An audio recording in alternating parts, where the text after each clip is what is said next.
কারো ভিতর আল্লাহর ভয় নাই, শুধু টাকার ধান্দা। কিসের ধান্দা? টাকার ধান্দা। আসার সময় একটা কাহিনী বলি। আমাদের পুলিশ ভাইরা আছে না, চিনেন? যারা এখন খুবই নীরব, মুখটা কালা হয়ে থাকে, দেখলে আগের থেকে সালাম দেয়, হুজুর কেমন আছেন, মাল পানি ভাই না, তো চুপচাপ থাকে, বুঝতে পারলেন? মাল পানি ওরকম হাতে আসে না, মনটা বেজার কইরা বুড়া বেডাগর মতো থুতনি নিচে এমনি লাঠি দিয়া তারপরে টুল বক্সে বয়ে থাকে, বুঝতেছেন? টুল বক্সে বয়ে থাকে, কোনো টাকা পায় না তো। কিন্তু তাদেরকে পাইবেন কই জানেন? দেখবেন জাম বইরা শেষ, রাস্তাঘাট পুরো তৃষ্ণাস হয়ে যাইতেছে, কিন্তু তারা ওই পাশে গিয়া লুডু খেলে। লুডু কি খেলে? লুডু খেলো। কিরে ভাই লুডু খেলোস কেন? হুজুর যান, আমগোর মাথাও ঠাডা, আপনাদের মাথাও ঠাডা, ধ্যান যাইতে পারেন কিনা। কিন্তু আগে কিন্তু কাজ ঠিক মতোই করতো না।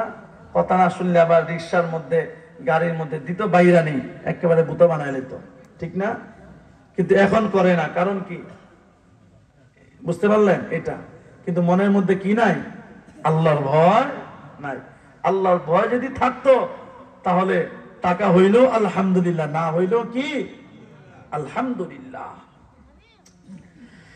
আল্লাহর ভয় এমন একটা গুরুত্বপূর্ণ ইবাদত। কোরআন শরীফের মধ্যে আল্লাহ তাআলা ঈমানের পর সবচেয়ে গুরুত্বপূর্ণ ইবাদত হইল নামাজ। এই নামাজের কথা আল্লাহ তাআলা কোরআন শরীফের মধ্যে ৮২টা জায়গায় বলছেন। কয়টা জায়গার মধ্যে? ৮২টা জায়গা। কিন্তু আল্লাহকে ভয় পাওয়ার কথা, আল্লাহকে ভয় পাওয়ার কথা, মুত্তাকি হওয়ার কথা, তাকওয়া হওয়ার কথা আল্লাহ তাআলা কোরআন শরীফের মধ্যে ১-২ জায়গায় বলেন নাই, ২০০টা জায়গার মধ্যে বলছে। সুবহানাল্লাহ। কয়শো জায়গার মধ্যে? ২০০টা জায়গার মধ্যে।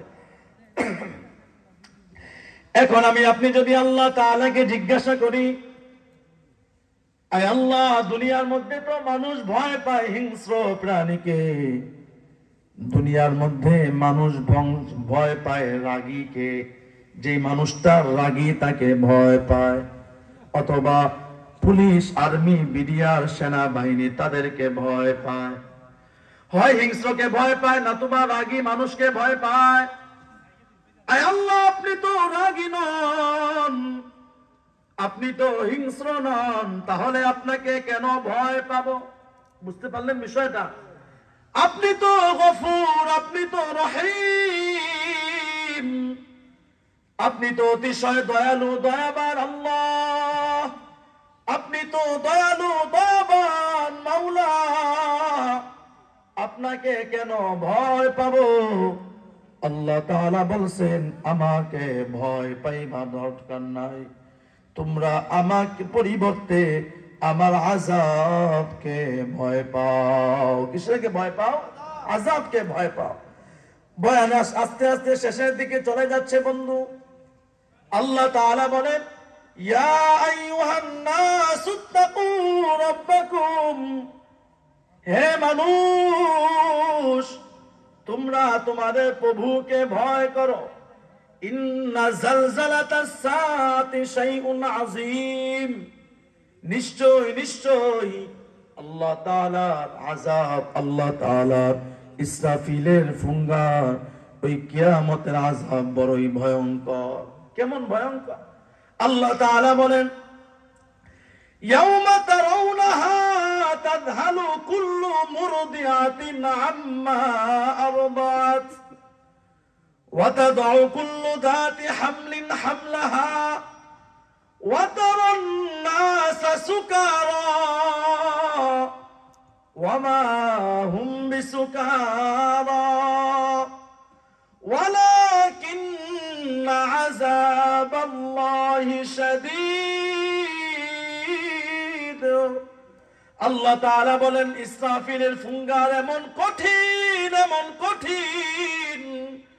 ইসরাফিল যখন তার সিংহায় ফুৎকার দিবে, গর্ভবতী মা তার গর্ভ থেকে সন্তান প্রসব হয়ে যাবে, বলতে পারবে না। সন্তান গর্ভ থেকে পড়ে যাবে, বলতে পারবে না।